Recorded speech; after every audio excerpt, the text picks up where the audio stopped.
সেই বিধায়ক হুমায়ুন কবির সাহেবের অর্গানাইজে আজকে হাজার হাজার মানুষ হ্যাপি বার্থডে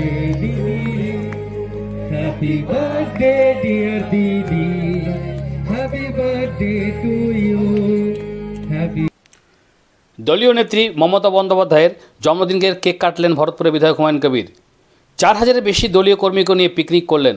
সাদা ভাতের সঙ্গে মুগের ডাল, মাছ, সবজি ও রসগোল্লা ছিল পিকনিকের মেনু। সেই সব দিয়ে খোলা মাঠে তৃপ্তি করে খাওয়া দাওয়া সারলেন কর্মীরা। রবিবারের ওই ঘটনা ভরতপুর 1 নম্বর ব্লকের সন্নহাটি গ্রামের। তবে এই পিকনিকের আসর থেকেই আগামী বিধানসভা ভোটকে লক্ষ্য করে প্রতিটি বুথ ঢেলে সাজানোর ইঙ্গিত দেওয়া হলো। এদিন সকাল 11টা নাগাদ সন্নহাটি গ্রামের খেলার মাঠে দলীয় নেত্রী জন্মদিন পালন কর্মসূচি শুরু হয়। শুরুতে দলের কয়েক হাজার কর্মী মাঠে ছিলেন। বিভিন্ন অনুষ্ঠানের মধ্যে দিয়ে জন্মদিনের অনুষ্ঠান পরিচালিত হয়। হুমায়ুন সাহেব ছাড়াও হাজির ছিলেন তৃণমূলের নেতা মোহাম্মদ আজহারউদ্দিন, আনারুল ইসলাম, সৈয়দ রফিকুল হাসান প্রমুখ।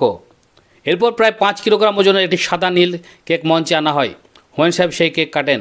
মঞ্চে হাজির নেতৃত্ব একে অপরকে কেক খাওয়ান। এরপর মঞ্চ থেকে সেই কেক সরিয়ে নেওয়া যাওয়া হয় কর্মীদের বিলি করার জন্য।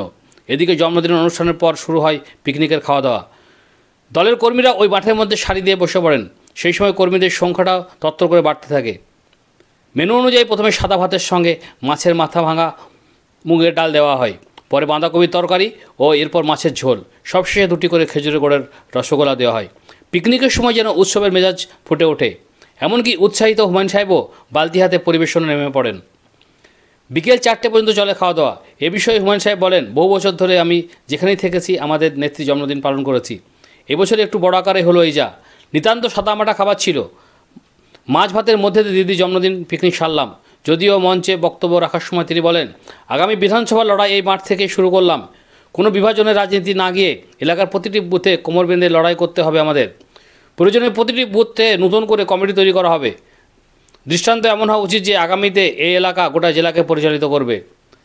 তৃণমূল নেতা মোহাম্মদ আজহারউদ্দিন বলেন, আজ থেকে এলাকার প্রতিটি বুথে হুমায়ুন সাহেবের নেতৃত্বে কমিটি গঠন করা হবে, যাদের কাজ হবে মানুষের সঙ্গে মিলেমিশে দলীয় ভাবমূর্তি উজ্জ্বল করা। 2026-এর লড়াই আজ থেকে শুরু হলো। হৃদয়ে একটি জায়গা করে নেবে বলে আমি আশা করি। আমরা 1000-5 মানুষের আয়োজন করেছি। এলাকায় কিছু নাই, বাংলা এবং বাঙালির প্রিয় যে মাছ ভাত, সেই সাদামেটো মাছ ভাতের মধ্য দিয়ে আমাদের প্রিয় নেত্রী, যেহেতু তিনি বাংলার মামাটি মানুষ, জানেন তার সাদা শাড়ি আর হোয়াইট চপ্পল, তিনি নিজেও মুড়ি খান, মাছ ভাত খান, আমরাও সেই মাছ ভাতের অংশীদার হয়েছি। এমন কিছু পোলাও কুরমা নেই রে ভাই। বার্তা দেবেন? বার্তা একটাই, শান্তির বার্তা। বাংলায় শান্তি থাক, বিধানসভায় শান্তি থাক, সকলে মমতা বন্দ্যোপাধ্যায়ের উন্নয়নের যোগ্যে সামিল হই।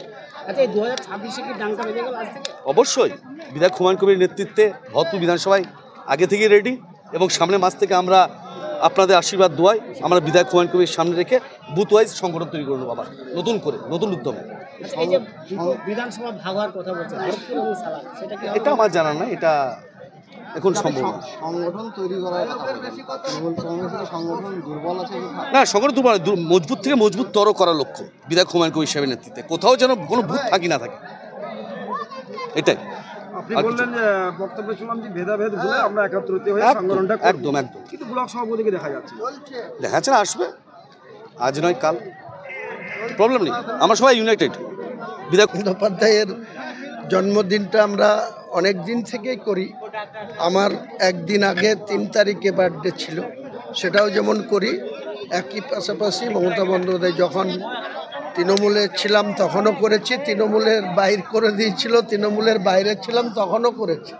মমতা বন্দ্যোপাধ্যায়ের প্রতি আমার ব্যক্তিগত শ্রদ্ধা আছে, ভক্তি করি, কারণ উনি যখন যুবনেত্রী ছিলেন পশ্চিমবাংলার 1991-93-এর সেই 21শে জুলাইটা আমরা ভুলিনি আজও। মমতা বন্দ্যোপাধ্যায় সেটা নিয়ে প্রতি বছর শ্রদ্ধা জানাই সেই 13 জন শহীদ পরিবারের লোকজনদের। আমরাও সেখানে 1993 সালের 21শে জুলাই কলকাতা মেট্রো সিনেমার সামনে ছিলাম, সেদিন নেত্রী আক্রান্ত হয়েছিল। তখন থেকে মমতা বন্দ্যোপাধ্যায়ের প্রতি আমাদের একটা শ্রদ্ধা আছে। সেই শ্রদ্ধা থেকে তার জন্মদিন, তার দীর্ঘায়ু কামনা করে আমরা এটাকে সেলিব্রেট হিসাবে করি। বলছি, আজকে মমতার জন্মদিনে একটা ফিস্টের আয়োজন করেছেন, এখানে কতজন লোক খাওয়ানোর টার্গেট রয়েছে এবং কি কি আপনাদের মেনুতে রয়েছে? মেনুতে আমাদের সাধারণ এমনি সাদা ভাত, প্লেন রাইস, তার সঙ্গে মাছ, তার সঙ্গে সবজি, আলুর দম, ডাল, চাটনি, আজকে মমতা বন্দ্যোপাধ্যায়ের জন্মদিনে কেক কাটলেন, সেই কেকটা কেবলমাত্র নেতৃত্বই খেলো, সাধারণ কর্মীরা পেলেন না হুড়োহুড়ির ভয়। কে বলেছে আপনাকে? আমার সামনে অনেক বাচ্চাকে আমরা কেক কেটে দিয়েছি, আরও কেক চাইলে এসে যাবে কেক, কোনো চিন্তা নেই আপনার।